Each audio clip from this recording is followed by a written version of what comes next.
Bom dia, irmãos. Quero saudá-los na graça e na paz do Senhor Jesus. Queria agradecer o conselho da igreja, na pessoa do seu pastor, dos seus presbíteros, o privilégio e a oportunidade que nós temos de conhecê-los, conhecendo o corpo de Cristo aqui em Rio Verde. Eu disse para ele que eu não conhecia a região, nunca tinha estado para cá, e a confiança de poderem nos permitir participar desse momento tão especial de celebração desses 10 primeiros anos de existência da igreja organizada aqui em Rio Verde. Que Deus possa, aquele que começou essa boa obra, completá-la até o dia de Cristo Jesus. Queremos saudar cada uma das famílias, e esse é um tema apaixonante para nós, é um tema que tem um significado muito especial na palavra de Deus, é o que nós vamos ver nessa manhã. Foi o Senhor que fez desta maneira, que nos chamou desta maneira, para sermos igreja como uma família de Deus, é assim que a palavra de Deus nos ensina. E esse é um tema realmente apaixonante. A própria igreja que pastoreamos, a Igreja Presbiteriana de Alphaville, esta visão que Deus nos deu para aquela igreja, de ser um lugar para você e para a sua família sentirem bem de perto o grande amor de Deus. Não há algo mais precioso, diria, nas Sagradas Escrituras, desse chamado de Deus à existência do ser humano, do que a vida e a existência da família. E é isso que nós vamos meditar. Eu queria que você nos ajudasse abrindo a sua Bíblia, no primeiro livro da Bíblia, Gênesis, no capítulo 2, nós vamos ler do versículo 18 a 25. Gênesis 2, 18 a 25.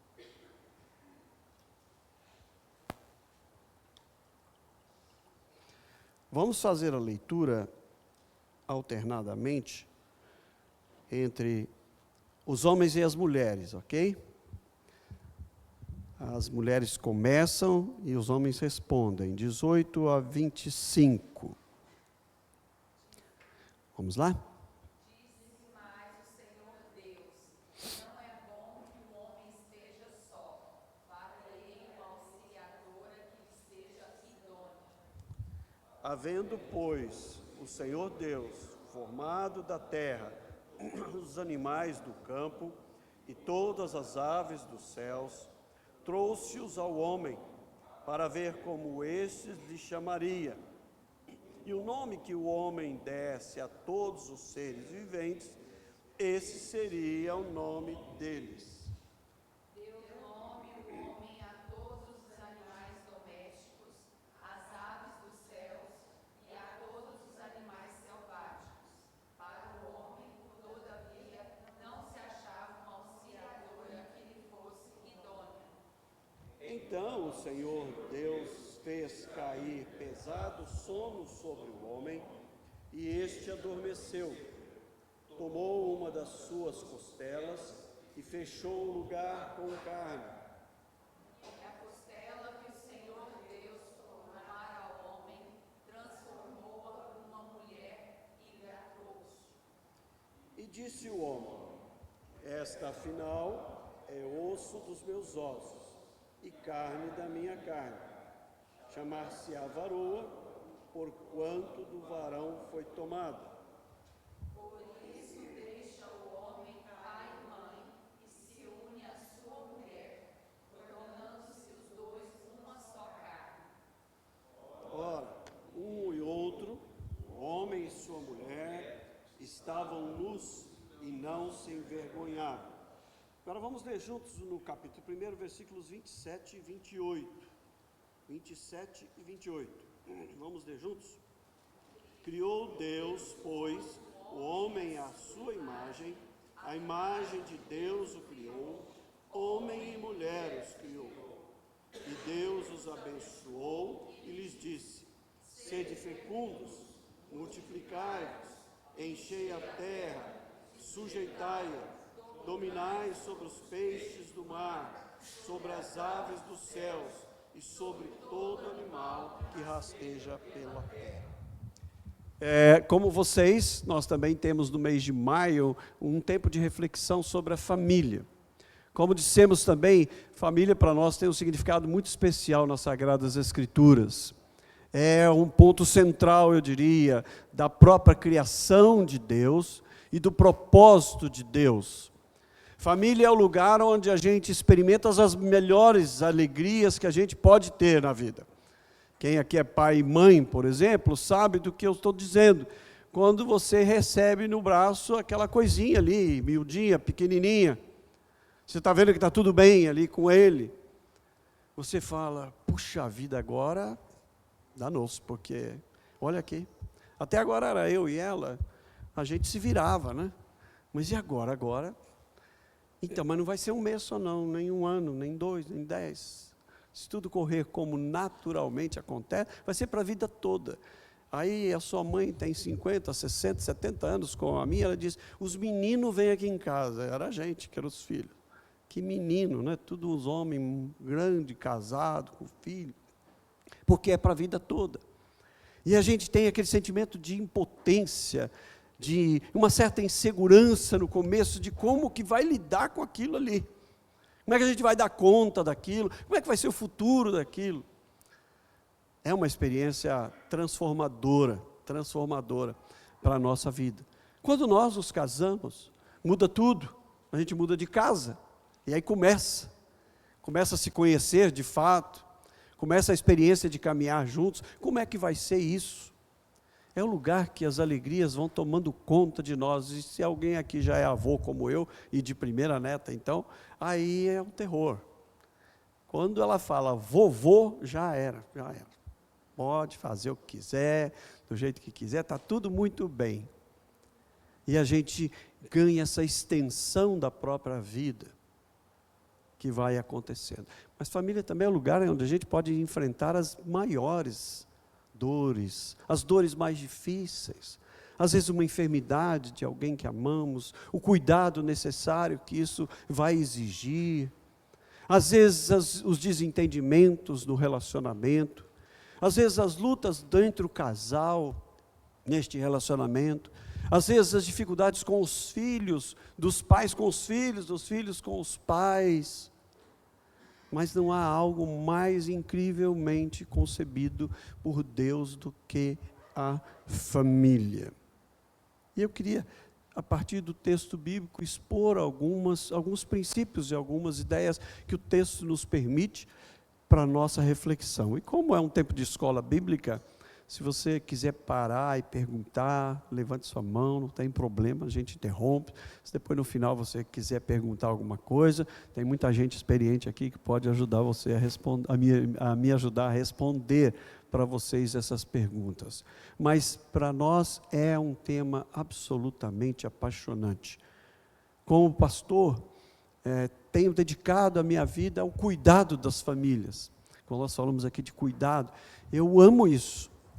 Sofro profundamente quando acontece uma ruptura. Eu falo às vezes para minha esposa que eu sofro mais do que o casal que está rompendo, que está se separando.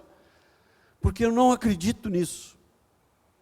Eu acredito que Deus, aquilo que Deus uniu não separe o homem. Não é simplesmente um princípio jurídico ou um princípio espiritual, é muito mais do que isso.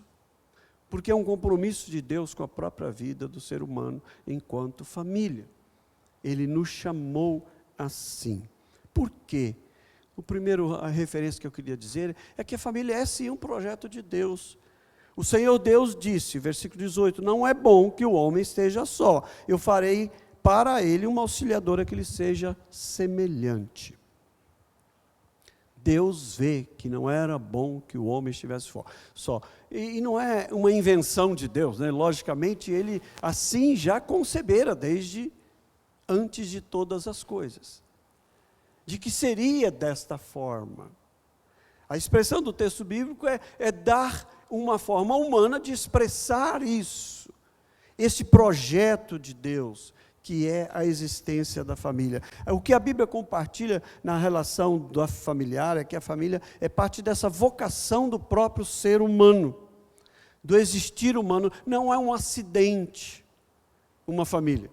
Não é um acidente o relacionamento conjugal, a constituição de uma família. É a essência dessa existência do ser humano. Começando pelo começo, como dissemos no Gênesis, né? Deus, desde o início, manifesta a sua glória na obra que Ele criou. Percebem como é o registro de Gênesis? E disse Deus, haja luz e houve luz. E disse Deus, façamos separação entre a porção seca, a porção da terra e a água. E assim houve. E disse Deus, hajam os luzeiros, e assim houve. Mas lá no versículo 26 do primeiro capítulo, o tempo do verbo muda. E ele diz, façamos o homem, e Deus criou o homem e a mulher, à nossa imagem e semelhança. Não é um acaso literário, é uma concepção espiritual da própria criação de Deus. É este todo de Deus, porque o Espírito Santo de Deus pairava por sobre as águas, porque o Senhor Jesus estava ali presente, porque o Deus estava ali presente, a Trindade Santa é a origem da criação e de todas as coisas. Jesus não é uma invenção temporal de Deus, né? Olha, não deu certo até agora, então eu vou criar a terceira pessoa da Trindade na pessoa de Cristo. Não, não é isso. Por isso eu gosto dessa expressão bíblica que diz, façamos, essa completude de Deus é que faz o homem. Mas, diferente do restante da criação, mesmo dos animais, diz a palavra, Ele sopra em nossa narina o fôlego da vida. Ele sopra de si mesmo. Por isso que o ser humano é eterno. Pode ser eterno para o afastamento completo de Deus, que a gente chama de inferno, ou pode ser eterno para a eternidade com Deus, que a gente chama de céu. Mas Ele é eterno, e Ele sopra em nós de si mesmo, esse fôlego da vida. Por isso que a gente é eterno. A gente passa pela morte, tá bom, mas a gente é eterno, não deixou de ser eterno. E vamos ser eternos para sempre, como teria que ser. E ele diz, façamos essa completude de Deus. E aí ele diz, não é bom que esteja só. Eu falei alguém que seja auxiliadora semelhante a ele. Então Deus cria a família como algo e um propósito da própria existência do ser humano. Além de todas as coisas criadas, Ele não somente nos cria a sua imagem, mas nos agrupa em família. Ele nos agrupa em família. Foi, portanto, Deus que pensou, desejou esta relação. Calbart, um grande teólogo, mencionando esse versículo 26, ele diz que a expressão não explica uma analogia do ser humano simplesmente, mas uma analogia da relação. Deus cria o ser humano, a sua imagem, a sua semelhança, e se relaciona com ele. Ele se relaciona com ele. Nós somos a própria manifestação desse Deus, a imagem e semelhança dele. É como se fôssemos o próprio paradigma daquilo que Deus é. Ele sopra em nós de si mesmo, nós somos essa extensão. O salmista reconhece isso dizendo assim, por um pouco menor do que ele fomos feitos. Este é o propósito e da essência do existir humano. Quando a palavra de Deus diz sobre esta criação, a imagem de Deus, essa imagem é, como eu disse, essa trindade eterna que se manifesta. E Deus criou-nos para se relacionar conosco. Deus, o indivíduo e a família. É curioso, porque em alguns trechos da palavra de Deus nós vemos essa expressão da trindade. Eu gosto muito disso, porque a trindade nós representamos por um triângulo, né, de 3 formas iguais. Pai, Filho e Espírito Santo. A família é Deus, você e o seu cônjuge. Quanto mais juntos vocês buscarem a Deus, mais perto um do outro vocês vão estar. Nunca eu começo uma pastoral de casal, vivendo algum tipo de conflito, sem perguntar para eles, como é que vai a vida espiritual de vocês? Ah, não, a gente vem na igreja, domingo. Eu oro, leio a Bíblia. Não, eu estou dizendo vocês dois juntos. Vocês têm um tempo de orar juntos? Vocês leem a palavra juntos? Vocês buscam a Deus juntos? Eu tenho um propósito com a minha esposa, desde que nós nos casamos, é de que nunca a gente encerra o dia se a gente não orar juntos. Às vezes eu chego, ela já está dormindo, cheguei tarde, eu posso, e é combinado, eu posso acordá-la um pouquinho para a gente fazer uma oração. Isso tem um sentido para nós. A presença de Deus nos constrange. Nós sabemos que existimos como casal, como família, e dependemos dele para isso. Porque se o Senhor não edificar a casa, em vão trabalham aqueles que edificam. Não é assim que a gente crê? Então eu dependo do Senhor para que a minha família possa existir. Para que a gente possa permanecer com todos os desafios que a vida nos traz a todos nós.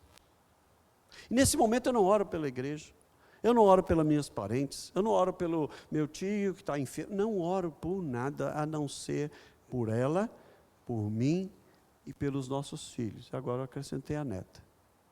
Mas é só. Para que eu seja o homem de Deus e o esposo que Deus deseja que eu seja para minha esposa. Eu não oro para Deus mudar a jararaca que eu estou dormindo com ela nessa noite. Que está brava comigo porque eu pisei na bola, porque eu fiz algo que decepcionou. Eu posso pedir perdão a Deus, perdão a ela naquele momento. Porque eu entristeci o coração de Deus, porque eu entristeci o coração da minha esposa. Porque esse negócio de mudar o outro é fácil. Então eu peço para Deus mudar em mim aquilo que Ele precisa mudar. Para que eu ame conforme Deus deseja que eu ame. E mudar nela aquilo que Ele quiser mudar. Ele a conhece. E os nossos filhos, vou orar por cada um deles. Para que eles não se afastem do Senhor, para que eles permaneçam no Senhor, que Deus mostre a direção que eles devem seguir, que Deus os abençoe. Se eles já são casados, 2 deles já são, que Deus abençoe o relacionamento conjugal deles, que Deus esteja com eles a cada dia. Mas eu não abro mão de fazer isso, porque ali eu sou constrangido, porque eu sei que cheguei até aqui pela graça de Deus. E eu sempre começo a dizer, pastor, de vez em quando a gente ora. Então, se a gente não começar do começo, se a gente só lá na igreja disser que se o Senhor não edificar a casa, se a gente só conceitualmente entender isso, mas isso não significar algum tipo de prática, não vai rolar, não vai funcionar, não tem jeito. Não tem tempo mais precioso do que isso, que desafiar você. Não tem tempo mais precioso que isso. Num determinado momento da juventude, um dos nossos filhos começou a nos dar um trabalho, e principalmente ela, uma das filhas, com a mãe, porque elas são muito parecidas, e elas tinham os embates delas. Eu disse para minha esposa, será que dá para entender que não vai ser no embate? E se a gente orasse por isso? E não falasse tanto? E a gente começou a orar por aquilo, por aquele momento. Depois de uns dias ela disse assim, você viu que ela fez assim? Eu falei, eu vi o quê? Nós não estamos orando para Deus interferir nisso? Então, precisava mudar alguma coisa em você, nela?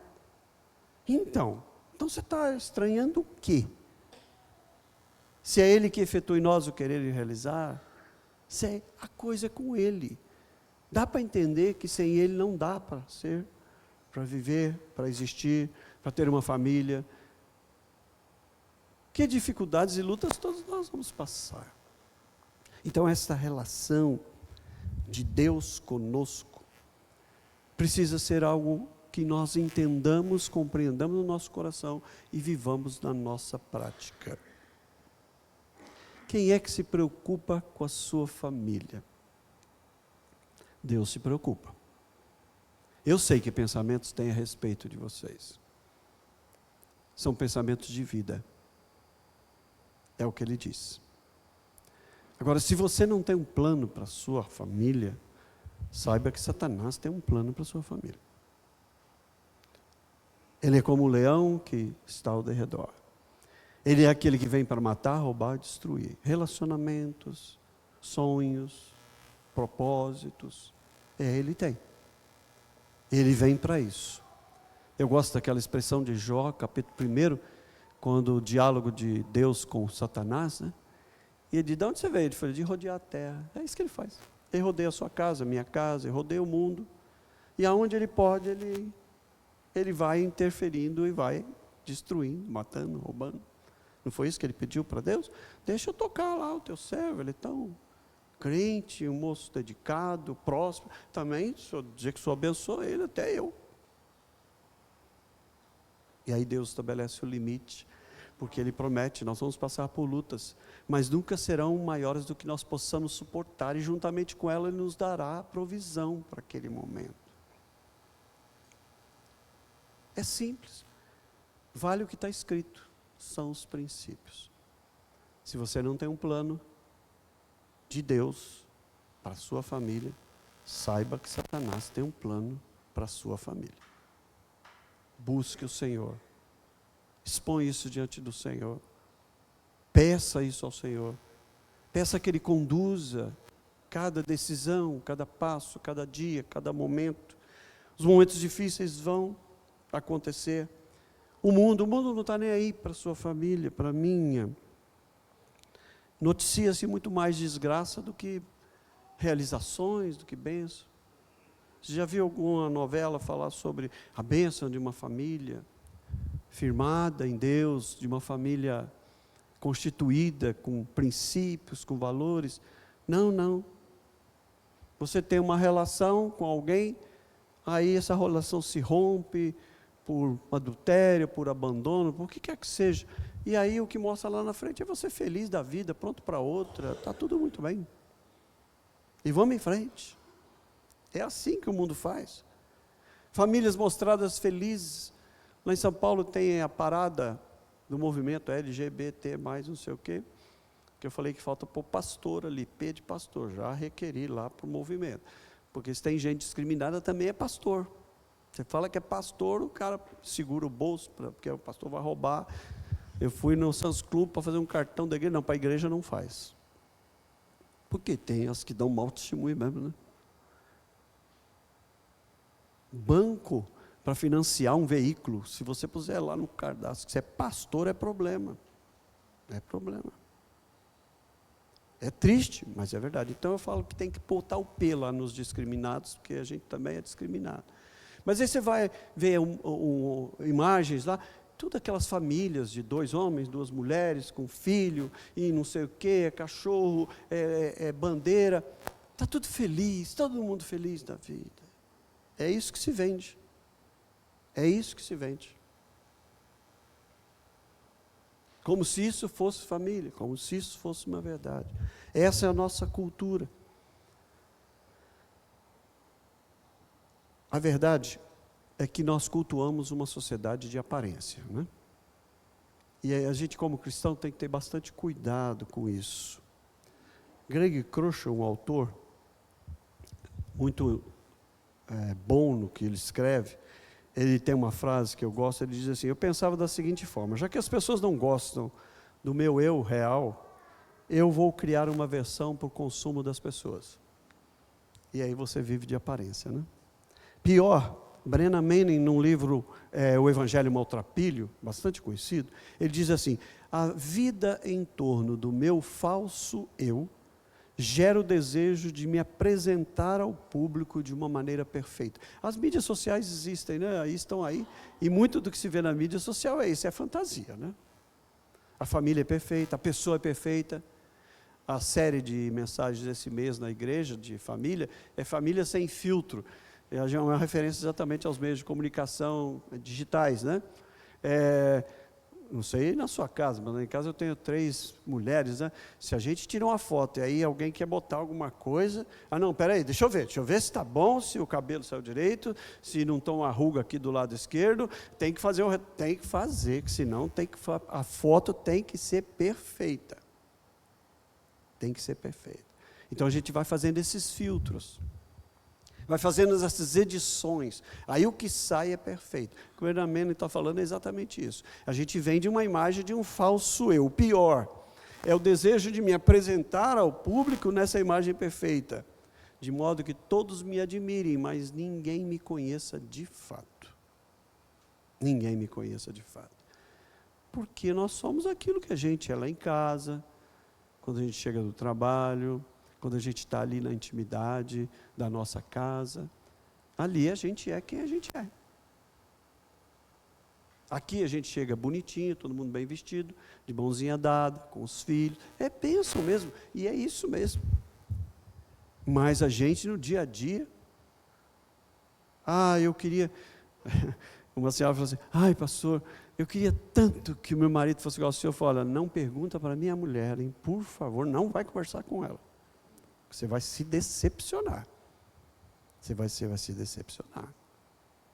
Porque ela tem um marido imperfeito igual o seu.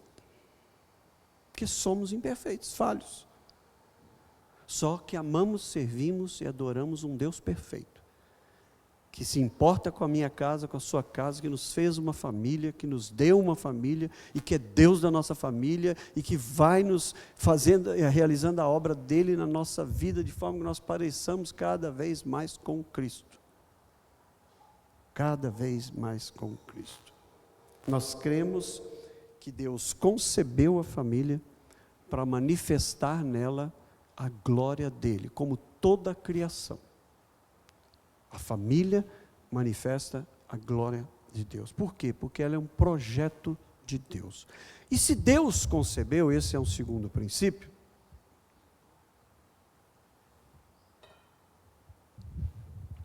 se Deus foi quem estabeleceu a família, é Ele que estabeleceu os seus princípios e é Ele que legisla a respeito dela. Assim Deus criou o homem à sua imagem, a imagem de Deus os criou, homem e mulher os criou.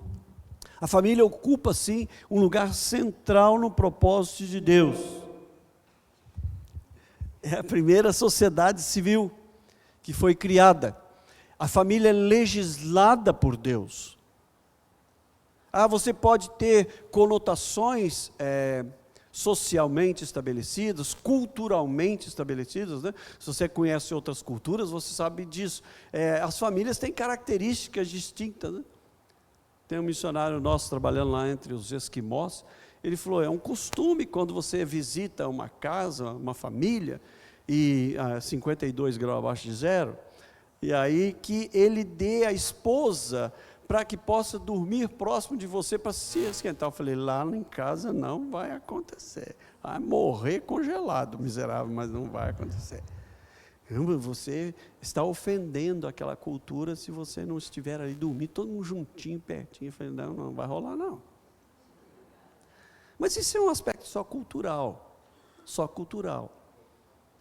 Mas o conceito de família, o princípio de família, a ordenança de família, foi criado por Deus e é Ele que legisla a respeito disso. Quem disse que família é um homem e uma mulher que se unem? É Deus. Foi Deus que fez isso. Não sou eu, não é você, não é a sociedade X aquela, que vai estabelecer o que seja uma família. Eu fiz um trabalho na psiquiatria lá do Hospital das Clínicas, num curso, e eu pedi uma pesquisa. Nós chegamos a 27 modelos do que a gente chama de família hoje. Um pai, um homem e uma mulher, depois ele se torna um pai, então um homem, mulher e filhos.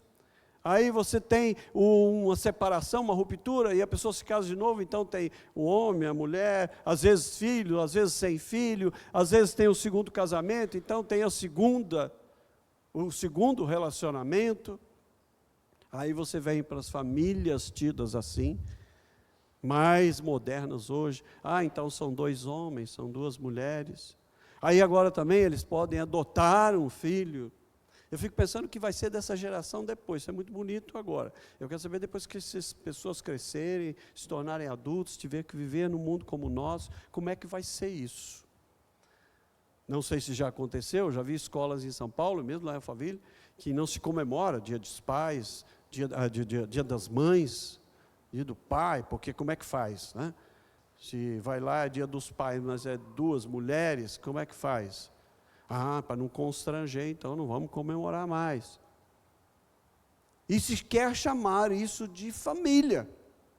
Ora, Deus concebeu a família. Deus é que legisla o que seja uma família. E Ele disse, é assim que será. Então é assim que é. Pode ser uma composição social, mas não é uma família. Família é aquilo que Deus diz que é uma família. Um homem que se une a uma mulher que se une a um homem. Os dois se tornam uma só carne. Essa junção dos dois se transforma num só. Não perdem a sua identidade, a sua personalidade, mas eles se tornam um só. Um só. Deus tem as prerrogativas, Deus é o criador da família, Deus é o legislador da família. Você quer ver, hoje tem aqueles que eles chamam de progressistas morais, né, da nossa sociedade, e a mensagem deles é sempre na forma de deslegitimizar a família. Descaracterizando. Aí o que eles falam assim? A família tradicional. Quando fala da família tradicional, não fala assim que é um modelo de família, que é um tipo de família. Não, isso é sempre usado da maneira pejorativa. Isso aí é família tradicional, isso aí já era, não existe mais, não é assim. O mundo não é desse, ou não. Falar de uma família no conceito primário do que seja uma família, como Deus concebeu, no modelo que Deus concebeu, é meio pejorativo, é família tradicional, não serve mais.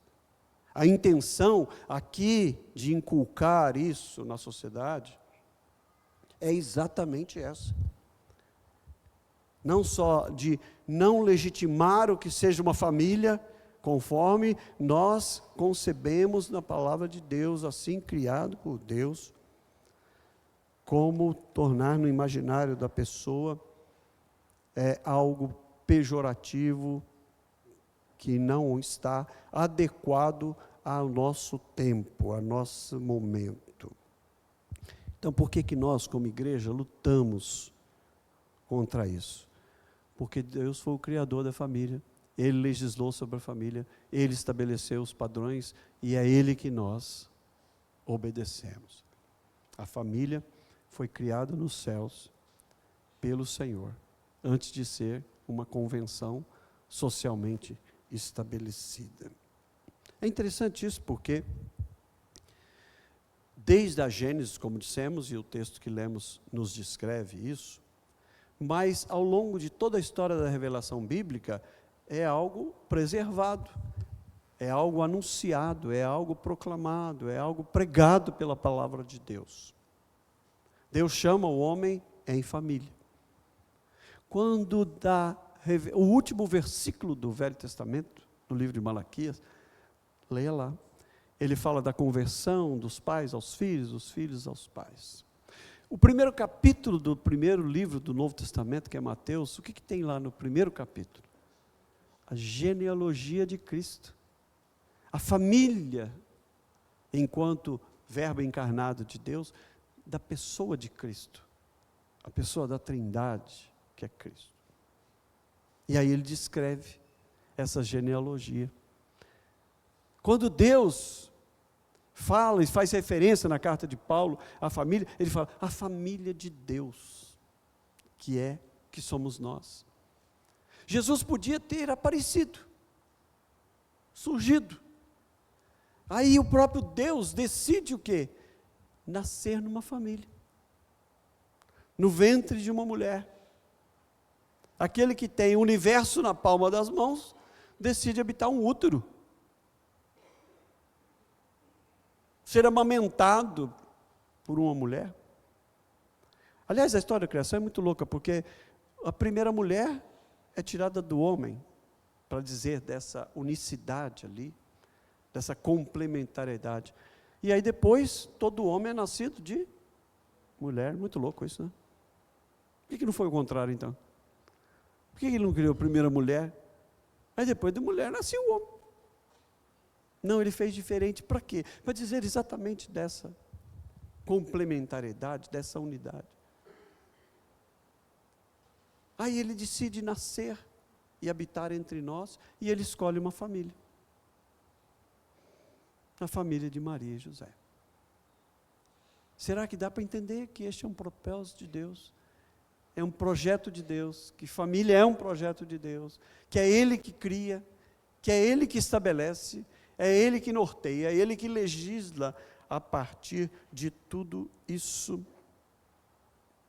Deus nos fez em família. 2 seres que se fundem e geram uma família.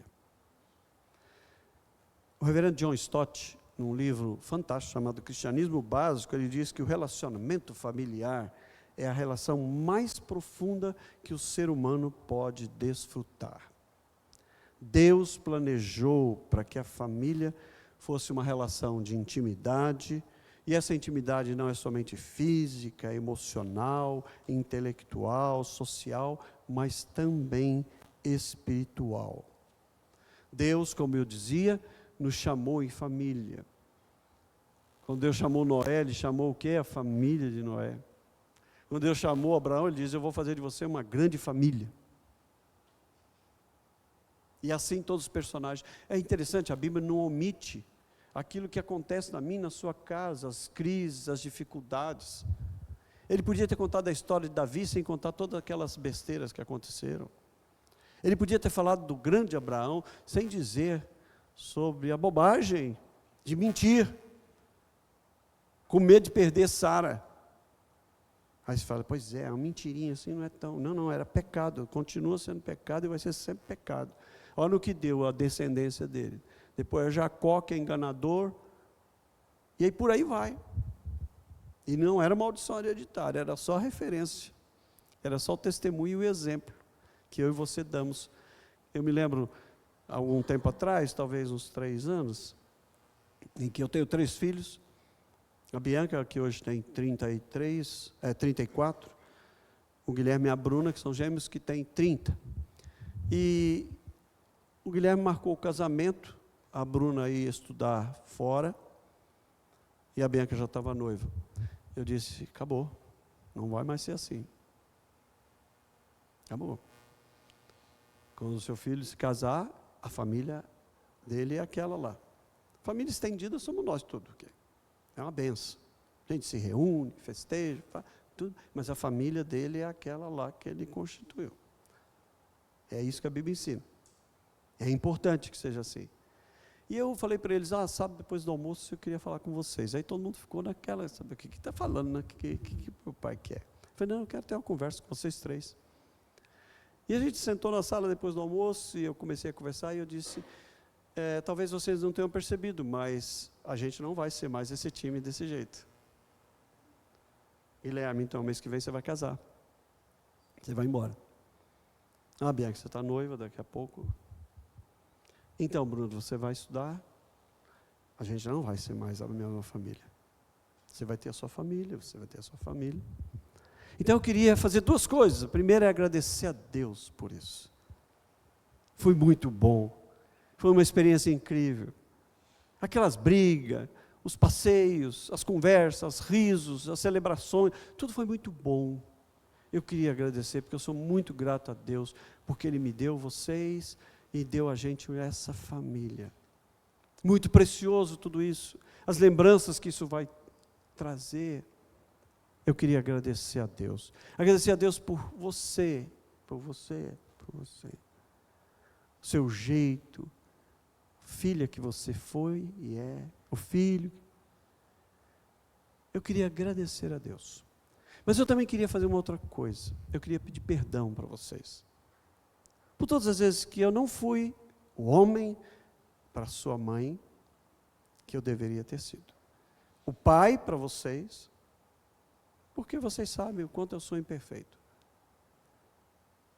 Não me copiem naquilo que eu não fui bom exemplo. Faça diferente.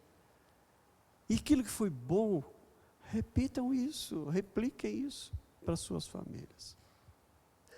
E foi um momento muito rico e muito especial. Os nossos filhos precisam acreditar na família, precisam desejar ter uma família. Eu sempre me cobrei, orei, pedi muito a Deus: Senhor, me faça um homem, conforme o Senhor deseja. Porque que tipo de homem você é? Que tipo de marido você é? Que tipo de esposo você é? Para que o seu filho deseje constituir uma família. Para que a sua filha deseje ter um homem dentro de casa. Que tipo de mulher você é? Esposa. Para que o seu filho fale: eu também quero uma mulher. Para ser uma família. Para ter uma família. E não é porque você é perfeita, porque ele é perfeito. Não somos. Mas porque amamos a Deus e sabemos que este é um projeto de Deus, nós confiamos que Ele vai fazer uma história na nossa vida, na nossa família. Igual aquelas que estão escritas na Bíblia, de gente imperfeita, de gente inconsistente em alguns momentos, mas que ama Deus, que vai ver essa bênção de Deus. O meu desafio para você é: firme a sua família em Cristo. Os seus filhos precisam saber quem é Cristo. Não é só trazendo-os à igreja, que é fundamental para que eles cresçam desde cedo, aprendendo a conviver e a viver na família de Deus. Sabe por que aqui acontece problema? Porque é uma família, e família é assim. Tem um que é mais difícil de amar, tem sim, não sei se aqui tem, mas lá na minha igreja tem gente. Começar comigo, que sou imperfeito e falho. Mas não tem nada melhor do que isso. Nada melhor. Eu costumo dizer que a família é igual a arca de Noé, né? Às vezes dentro, imagina aquele montoeiro de animal lá dentro, mais de um ano. Por mais que você limpe, lave, tudo, mas tinha os porcos. Eu cuidava de porco quando era criança, lá em casa. Tinha que dar banho nele, aí ele sujava de novo. Aí fazia sujeira, tinha que lavar. Imagine todos aqueles animais. Um cheiro terrível. Vai lá para fora que você vai ver. Pula fora da barca. Você vai ver. Vai lá para o mundo. Vai ser família no mundo sem valor, sem princípio. Aquele da roda dos amigos que muitas vezes ficam contando as suas aventuras, contando as suas conquistas. Ou aqueles que apenas se realizam naquilo que fazem, ou que conseguem construir, que conseguem construir como patrimônio, e que está nisso o coração deles. Eu fui conversar com uma família, não crente, não da igreja. Ele era presidente de uma multinacional, tinha 2 filhos, um de 29 e um de 23 para 24. Este de 23 e 24 tinha tentado suicídio pela 3ª vez. E eu fui ali para conversar com aquele moço. Cheguei e fui apresentado à família, e aí eu pedi para conversar com ele separado na biblioteca da casa, uma mansão, para tentar entender o coração daquele rapaz. Ele estava no 2º ano de medicina. Ele havia ouvido do pai dele a vida toda que ele seria um grande médico no país. Ele fez vestibular, passou em 3 vestibulares em primeiro lugar e escolheu qual faculdade ele iria cursar de medicina. E ele disse para mim, e eu fiquei assim impactado, ele disse: eu nunca quis ser médico, odeio o que eu estou fazendo, eu não aguento mais. Eu tentei suicídio porque eu não podia pensar que eu estava acordando para ir para a faculdade de medicina. Eu não quero ser médico, mas eu ouvi isso do meu pai, e eu vim para cá. Ele tentou suicídio, e aí socorreram. Ele disse: eu nem competência para me matar tenho. E o meu pai, minha mãe, meu irmão, então a gente sempre foi uma família tão legal. Eu sou uma decepção para eles, porque eu ainda sobrevivi. Eu queria ser advogado. E eu falei: mas por que você nunca falou isso para o seu pai? Meu pai nunca deixou eu falar isso. Nunca conversou comigo. Meu pai nos deu tudo. A gente ia para a Disney todo ano 10 vezes, ia para a Europa, ia para com o jato da empresa que ele presidia. Mas ele ia deixava a gente lá e ia embora trabalhar. Ele nunca soltou uma pipa comigo, nunca sentou para brincar comigo, para conversar comigo, desde pequeno. Ele tinha o que fazer. Ele tinha muito trabalho para realizar. Eu conversei com aquele garoto, jovem, depois chamei o pai para conversar com ele. Eu não entendo, pastor. Eu sempre dei tudo para meu filho. Sempre fiz tudo para ele. Com 12 anos, eu dei um carro para ele, um jet ski para ele. Eu levei ele para todo lugar do mundo, pastor. Foi na Disney 10 vezes. E ele foi falando o currículo do que ele tinha dado. Sabe onde ele estuda, pastor? Onde ele estudou? Então, eu falei, você só esqueceu de ser pai para ele, viu? Ele não queria as coisas que você queria dar para ele. Ele queria você. Ele queria você. Você já viu como as crianças fazem? Às vezes você compra um presente, ela brinca com a caixa e não brinca com o presente. Eu acho mais bonita a caixa. O que é mais importante são pessoas, não são coisas. Mas hoje as famílias trocam pessoas por coisas. Famílias não querem ter filho, mas até que cachorro, gato. E eu falo com muita propriedade, porque eu sou do interior. No interior a gente tinha tudo quanto é bicho, né?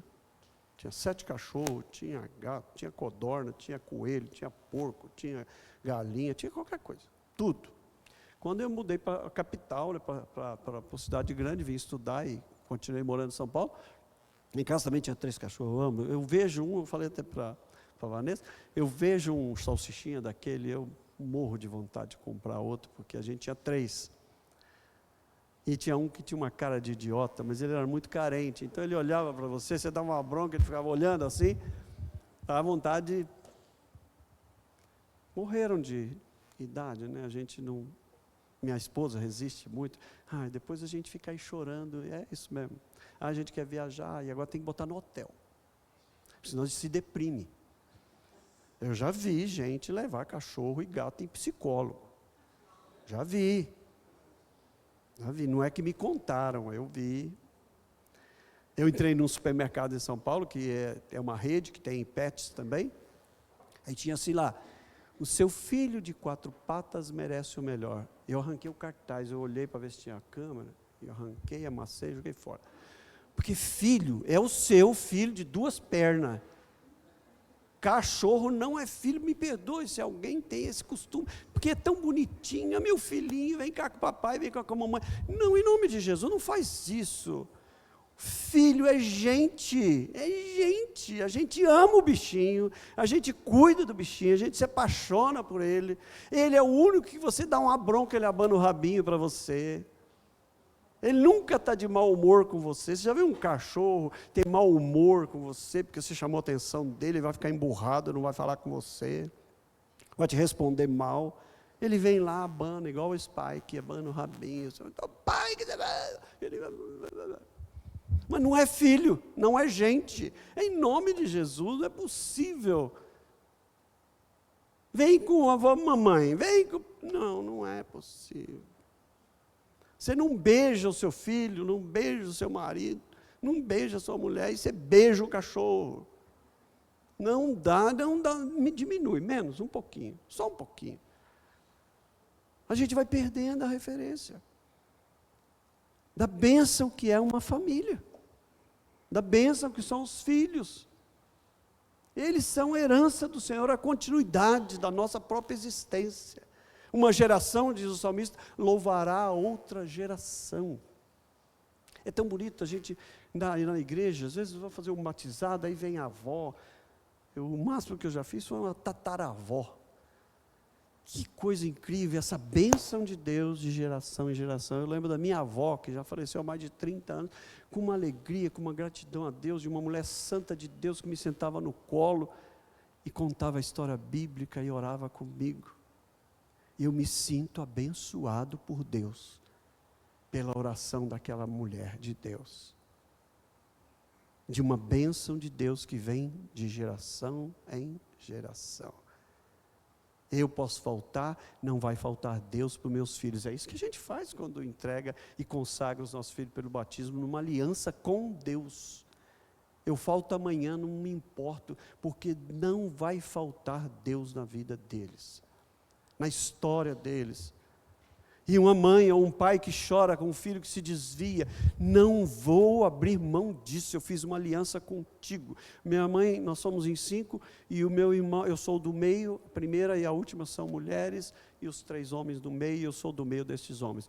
O mais velho que eu um pouquinho, chamava-se Erasmo, ele, na sua vida, no começo da vida adulta, ele se casou, a esposa o abandonou com 2 filhos, e ele criou esses 2 filhos, aí ele se casou de novo, e ele se separou de novo, ele casou de novo, teve um terceiro. O problema não eram as mulheres só, era ele também, né? Mas o que aconteceu foi que ele, depois desse terceiro casamento, ele se desviou do Senhor. Menino que tocava no louvor, cresceu na igreja, foi criado na igreja, como todos nós. A gente cria os filhos tudo igual. Aí você fala, mas por que? Pois é, mas somos diferentes, né? Não é produção em série, não é linha de montagem. Criatura, filho, gente não é linha de montagem. Então, cada um é diferente. E aí, ele se desviou, causou muita tristeza para meus pais, para a gente também. Ele se perdeu, começou a entregar-se ao álcool, se tornou alcoólatra, começou a fumar, e fumava compulsivamente, assim, um atrás do outro. E a minha mãe dizia, e o seu irmão? Eu falei, mãe, nessa altura da vida, esse é um problema de Deus, não é seu mais não. Nós vamos continuar orando por ele. Ele, depois de um tempo, eu nunca esqueci a cena, eu fui interná-lo numa clínica, por causa do álcool, e eu disse para ele que era uma consulta médica, e era mesmo, mas quando a gente entrou, o rapaz fechou a porta e disse, você não vai me deixar aqui, né? Nunca esqueço. Eu falei assim, eu vou deixar sim, porque eu te amo o suficiente para isso. Eu venho todo dia te ver, mas eu vou te deixar aqui. Eu não vou deixar você se matar sem se curar. Foi muito difícil. Ele ficou ali. Quando ele estava já numa fase de readaptação, de ressocialização, de recuperação, eu levei ao dentista, e o dentista olhou uma pontinha, com uma cabeça de alfinete branquinha, embaixo da língua dele. E ele me chamou à parte e disse, leva o teu irmão no médico, que eu não gostei do que eu vi nessa pontinho branco debaixo da língua dele. Era um câncer de boca, que consumiu a vida dele em 1 ano e 2 meses. Ele cortou 3/4 da língua. Ele era um moço muito bonito. Se vocês me acham bonito, você me anja um menino mais bonito que eu ainda. Mas ele não tinha essa parte do rosto. Você, quando tirava o corativo, você via a arcada dentária por aqui. Ele nunca se queixou. Ele passou 1 ano se alimentando por sonda líquida. Ele era a alegria da mesa. Meu pai é italiano, meus avós por parte de mãe suíço, mas meus pais por parte de pai, meu pai por parte de pai, logicamente, meus avós eram italianos. Então a mesa de italiano num domingo de almoço era aquela bagunça. Eu brincava que só faltava um papagaio falando palavrão, porque o resto todo mundo falava alto, aquela coisa. E ele era a alegria da mesa. Era o que mais comia, era o que mais falava. Então a gente já não tinha o prazer de juntar todo mundo no domingo para comer, porque ele estava no andar de cima com uma sonda enfiada aqui, se alimentando por líquidos somente. Só que ele foi se definhando. E todas as vezes que eu ia em casa da minha mãe, ele já havia voltado para a casa dela, ela dizia assim, e o seu irmão não vai voltar para Jesus? Vai morrer assim? E eu dizia para ela, esse não é o problema seu. Eu sou testemunha, a senhora fez uma aliança pela nossa vida diante de Deus, no altar do Senhor, quando a senhora nos consagrou ao batismo. A senhora nos educou, com todas as imperfeições, que eu como pai, você como mãe, mas a senhora nos levava à casa do Senhor, lia conosco a Bíblia todo dia, orava conosco, nos ensinou a palavra de Deus. Eu fui testemunha quando ele foi à frente fazer a sua pública profissão de fé, confessando a fé que recebeu dos seus pais e confessando a Cristo publicamente. Eu sou testemunha disso. Daí para frente a responsabilidade não é sua, mãe. Agora a senhora, como eu, podemos requerer, chorar, clamar, suplicar diante do Senhor, cujo trono temos livre acesso por este pacto e essa aliança. Não desista dos seus. Nunca. Você fez uma aliança com Deus pela vida deles, não desista deles. E toda vez que eu voltava para visitar meu irmão, a minha mãe perguntava, mas o seu irmão vai morrer sem voltar para Jesus? Eu nunca esqueço, o terapeuta que cuidava dele no hospital, me chamou e disse, o seu irmão tem os 5 fatores de suicídio, vocês precisam cuidar dele, ele pode se matar. E eu não aceitei aquilo simplesmente como um diagnóstico médico, eu falei assim, em nome de Jesus, deixa eu dizer uma coisa para o Senhor, ele é do Senhor, e Deus não vai permitir que isso aconteça. Eu vou orar por isso. Nós vamos cuidar, vigiar, tomar conta, tudo bem, mas eu vou orar por isso, porque Deus não vai permitir isso. O médico disse, a fono, disse, olha, ele não vai poder pronunciar palavras 3/4 da língua. E eu conversava com ele ao telefone. E um dia eu fui à casa da minha mãe de manhã, e aí subi ao quarto para conversar com ele, e naquele dia eu disse para ele, Erasmo, você está indo embora, a gente sabe disso, você também, né? Vai ser muito duro ficar sem você. Vai ser muito difícil pensar que você foi embora e a gente vai ficar sem você.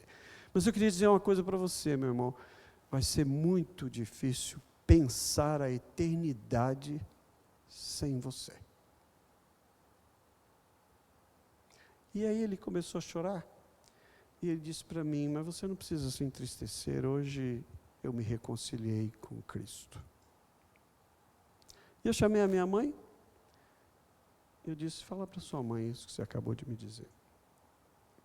E ele disse, nós choramos muito, oramos agradecendo a Deus. Poucos dias depois o Senhor o recolheu. Ele está com o Senhor. E nós não vamos passar a eternidade com eles. A minha família é do Senhor. Os nossos filhos são herança do Senhor. Nós temos uma aliança com Deus. Eles são do Senhor antes de ser nossos. Ninguém, nada vai roubá-los das mãos do Senhor. É isso que nós cremos segundo a palavra de Deus. Quando nós nos casamos, eu disse para minha esposa, antes de termos os filhos, eu queria orar. Eu queria pedir para Deus, não nos dê filhos se não for para a salvação. Nós cremos que somos predestinados, escolhidos em Cristo antes da fundação do mundo. Mas isso não diz respeito a eu não poder pedir para Deus isso. Que Ele só me desse filhos se fosse para a salvação. Que eu iria fazer tudo o que eu pudesse para educá-los e vê-los crescer em Cristo. Mas que o Senhor não nos desse filhos que não fosse para a salvação. Para que eles fossem essa herança, essa bênção de Deus de geração em geração sobre o seu povo. Os seus filhos são do Senhor. São herança do Senhor. Família é um projeto de Deus. Nós fazemos o que fazemos, cremos na família como um modelo de Deus para o nosso mundo, porque é assim que a palavra de Deus nos ensina. Não é uma convenção social. Essa família nasceu nos céus, na eternidade, concebida por Deus. E a bênção vai estar sobre os nossos filhos, mesmo quando os nossos olhos se fecharem. Eles vão continuar sendo geração abençoada por Deus. Como aquela que Ele deu a Abraão, quando diz, de ti eu vou fazer uma grande nação. Coloque e firme a sua família em Cristo. E uma geração, nós cantamos há pouco, por gerações Ele é Deus, grande é o nosso Deus. É esse Deus que nós amamos, é esse Deus que nós servimos, é esse Deus que nos salvou e redimiu em Cristo Jesus, para a glória dEle. Eu queria orar. Depois a gente pode perguntar, não sei se que tempo temos ainda, se alguém quiser fazer alguma pergunta. Mas eu queria orar, eu não conheço a sua história, mas Deus conhece. Eu não conheço a sua família, mas Deus conhece. Eu não sei o seu momento, mas Deus sabe. E Ele é Deus da minha família, Ele é Deus da sua família. Quando eu fui batizar os nossos filhos, foi como se Deus trouxesse um bálsamo sobre a minha vida. Aquele sentimento de impotência, aquele sentimento de medo, de responsabilidade, de pegar aquela coisinha no braço e dizer, agora danou-se, cara, olha o que eu tenho para o resto da vida aqui, eu tenho que cuidar, eu vou ter que educar, vou ter que alimentar, vou ter que comprar roupa. O sapato igual ao do Davi, 2, 3 semanas já foi embora, porque o pezinho vai crescendo. E aí eu fiz uma aliança com Deus. Uma das doutrinas mais ricas da fé protestante, particularmente presbiteriana, é a aliança com os nossos filhos. Tem muita gente que tem dificuldade de crer que a gente faz um pacto com Deus quando nós consagramos nossos filhos a Ele. Não, deixa a criança, só pode ser batizada quando ela tiver discernimento. Eu não estou falando do batismo, que é um testemunho público da salvação, que ela vai dar pela boca dela. Eu estou falando de uma aliança com Deus, pela vida dos nossos filhos, que são herança que o Senhor nos dá neste pacto das gerações em gerações, de um Deus que nos chamou em família, e somos dessa família, e os meus filhos são dessa família.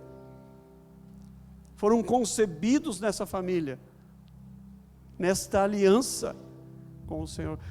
E eu dizia, Senhor, puxa, que bênção eu poder fazer com o Senhor esta aliança, de dizer, olha, eles são teus, me ajude a criá-los, a educá-los, mas eles são teus, e se eu faltar, eu vou tranquilo para a tua presença, porque eles são teus, e eles vão ser cuidados do Senhor.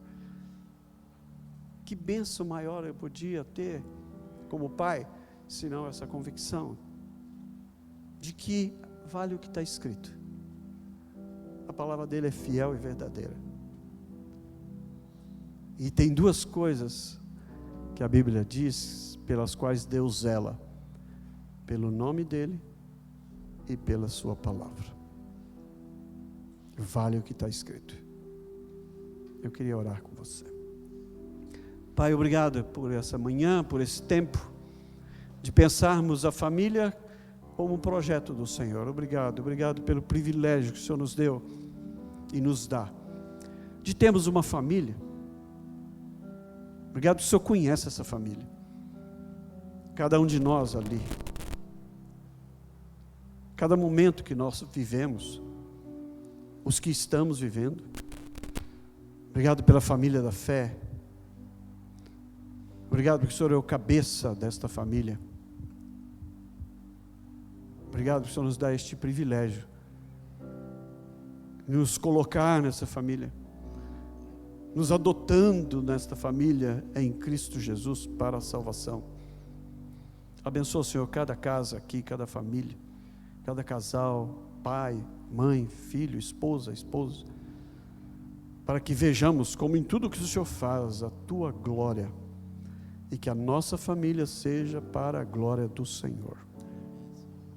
Oramos porque assim cremos e fazemos isso pelos méritos de Cristo. Amém.